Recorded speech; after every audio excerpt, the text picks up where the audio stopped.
Oh, good morning. I hope it's morning where I'm reaching you. Anyway, greetings everybody. In this video, I will talk about the components of the chemotherapy that I ran. I started in September 2022. And September being the month I would like to talk about, so but let me start talking about the treatment.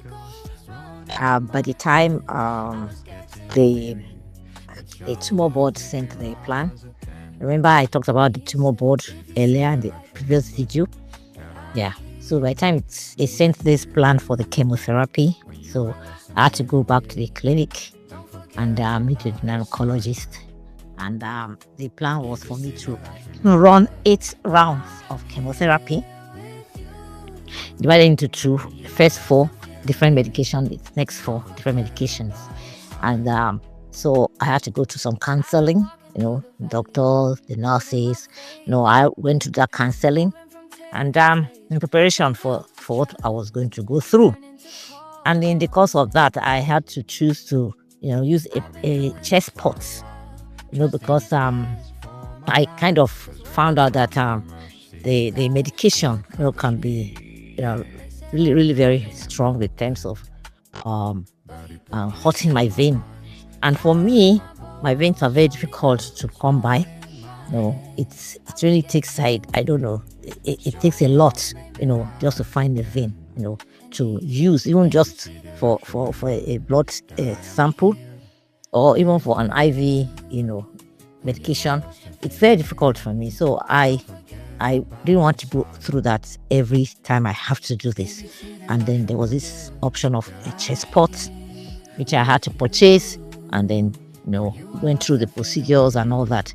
And they had to insert it, through. There's a mini surgery had to be done to insert it. And this is not done just by every surgeon. There's particular surgeons that I think they book down for that. So I had to go to the main center, the main clinic on the island, because I use the clinic on the mainland, and at this time the clinic had just opened, so there are kind of facilities that were not there at that time. So I had to go to the island for this particular procedure, and there I did it, and that procedure took a while because it is a procedure that doesn't take 10 to 15 minutes, but in my own case it took well over an hour. Even the surgeon was really, agitated in kind of way, wondering why is it like it.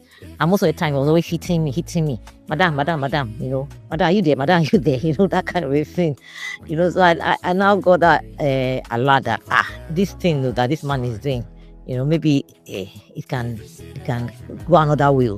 So I had to consciously put myself in that mood of being alive. Anyway, at the end of the day, I couldn't use that pot that day because when I was to do an X-ray, the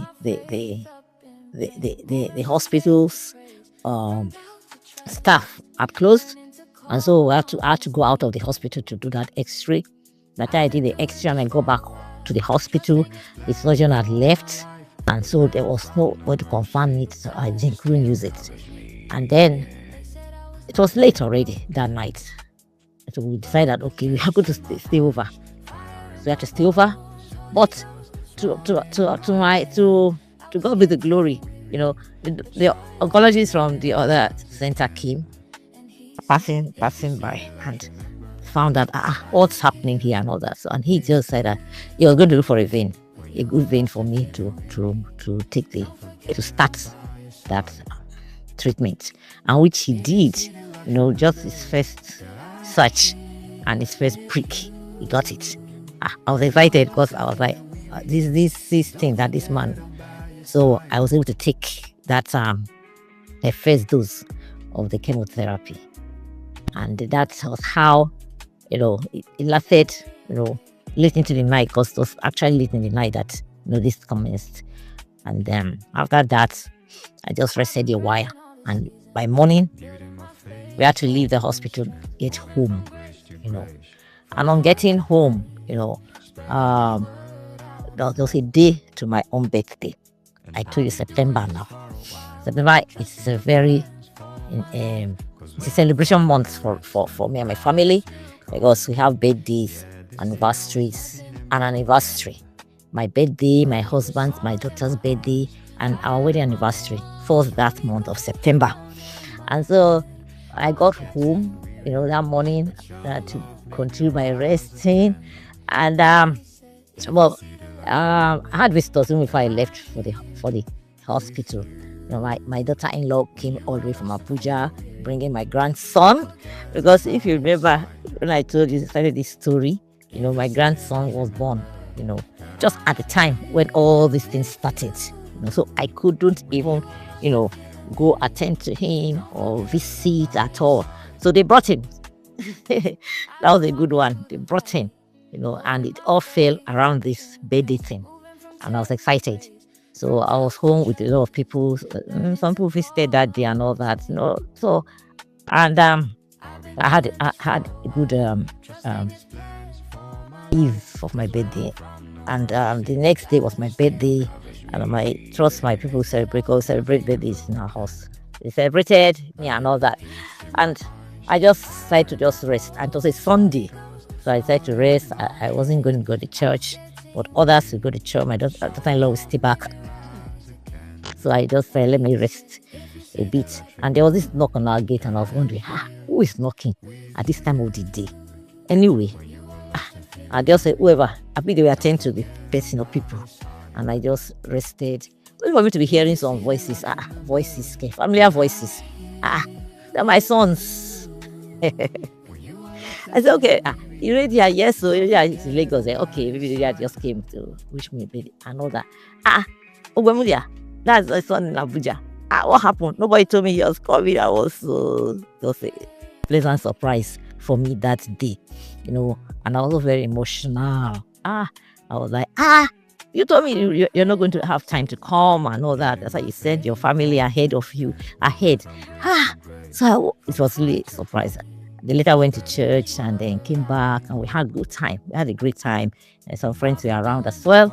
And then we just had a good time. We took pictures. And, but it was also our anniversary week. Now when I say our anniversary, we celebrate everything like that. So the children brought these gifts and all that. So it was fun just being with the family and everybody complete. I was excited. It was a good time, and they came just to encourage me and all that. And so another leg to it was that these Abuja people now went to see my mom. My mom had been longing to see her great grandson, and so they went to see my mom, and they spent time with her. They spent the night, and it was fantastic, and you just imagine how she felt. In fact, she was longing to see me, even though she didn't know what was happening to me, but she was longing to see me, and seeing her grandson and my great grandson. That was made her everything for her. So she moved her focus from me, which was helpful to me. And so that was how these people came, and after a while they started departing one by one, and I was left. Okay, now my daughter, my son, my husband, So that was how, and then September, and then I had to rest. Yeah, I rested. I found out a few days after that. I started feeling very weak. After that treatment, I started feeling very weak. I was very weak.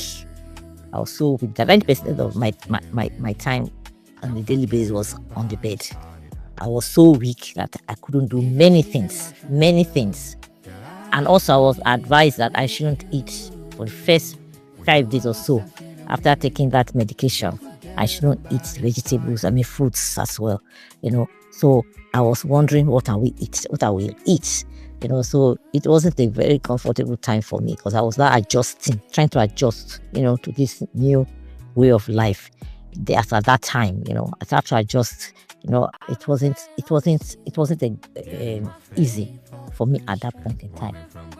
Well, I did adjust, and then after some time that will wear away, and I'll just start eating normal things, So that was how that particular treatment went that time. Thank you very much for listening. I know that there's still more experiences on this chemotherapy, yeah, that I will share in the next video also. Thank you for listening. God bless.